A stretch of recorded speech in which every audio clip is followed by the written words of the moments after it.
firing exercises with sheet show form only. Can we do something else? What would you like to do, Drelic? I don't know, maybe something outside the temple. Yeah, this is boring. Boring?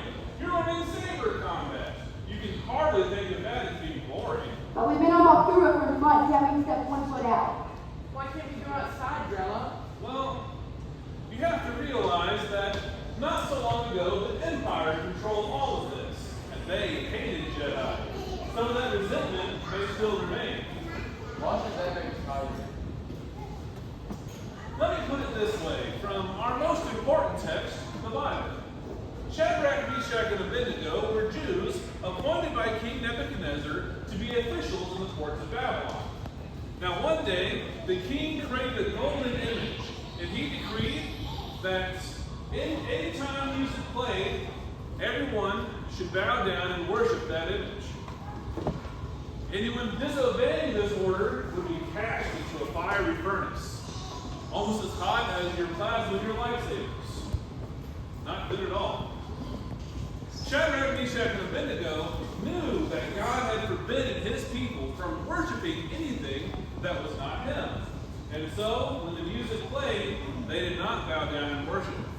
Seeing this, their enemies turned them in to the king. But the king decided to give them one more chance to obey. But the men responded, "Our God, whom we serve, is able to deliver us from the burning fiery furnace. And he will deliver us from your hands, O king. But if not, know this, that we will never worship your gods, nor shall we bow down and worship the image that you have set up for us." You see, the men knew that their disobedience to the king could result in their execution. But despite this, they decided to obey God. And because of their faith, God protected them from the furnace, and they were not burned up. So what does that have to do with us? Well, you have to think about your focus and your faith before you go out into the trials of the world. Wait, what? Well, If I may interject. of course, Master Nandle. Listen, young ones. There are many very confused people out there in this world. Many are lawless. Most have no faith at all. They have heard many untruths about us and about our ways.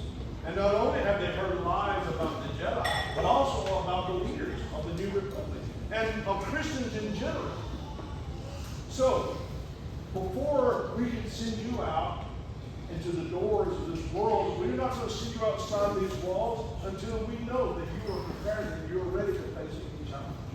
So if you look, we are making sure that you are focused on what you are about in your faith and how you are doing in your training and your knowledge, so that if you have to face fiery trials of your own, you will be absolutely prepared to face any challenge.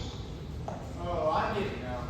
Thank you, Master Nandle. Grello, I need to speak with you a moment. Oh, good. Now, younglings, go in the back and practice your sparring. I'll be joining you in a moment.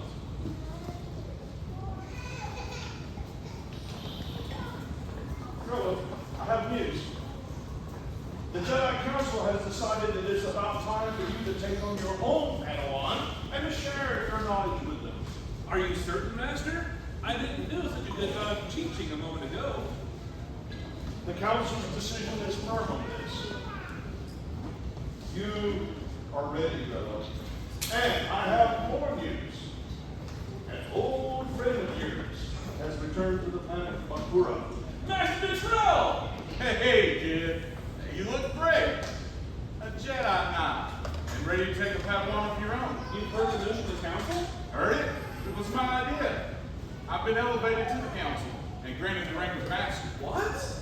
And apparently the rescue mission on Nar Shaddaa went better than I expected. I'm so happy for you, Master. When's the celebration?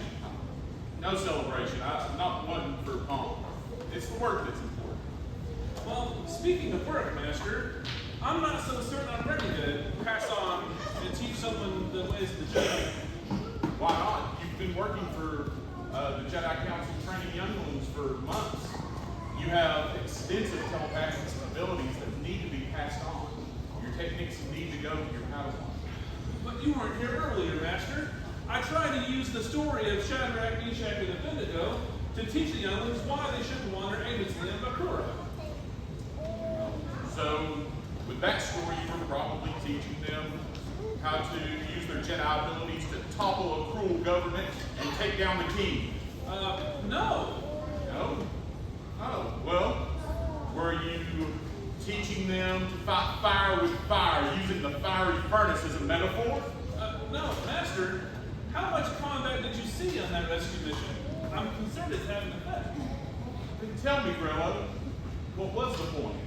Well, it's about focus of faith and perseverance. Sometimes it's okay to turn the other cheek, but there comes times in your life when you're told to do something that's against God's will, and you need to hold true to Him, even if that means facing a fiery furnace. And what does that have to do with Bakura? Well, Bakura is full of many people with various different beliefs, and they believe that our ways are bad because they were taught wrong. And the younglings need to be strong enough to do God's will, even facing that kind of uncertainty. I think that you have a better grasp on things than you believe. You're ready for battle. Oh, please, are you Jedi warriors? Here, Jedi someone, what can we do? My name is Haspa Fulgra. My mother is sick, but a couple of games are in the fight, and I can't get through them. My mother needs this medicine. Can you help me? Absolutely.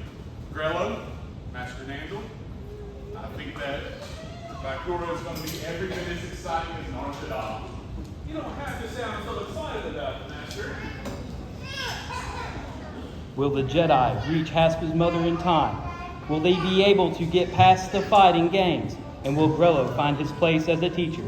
Come back tomorrow night for the next part of Soul Wars.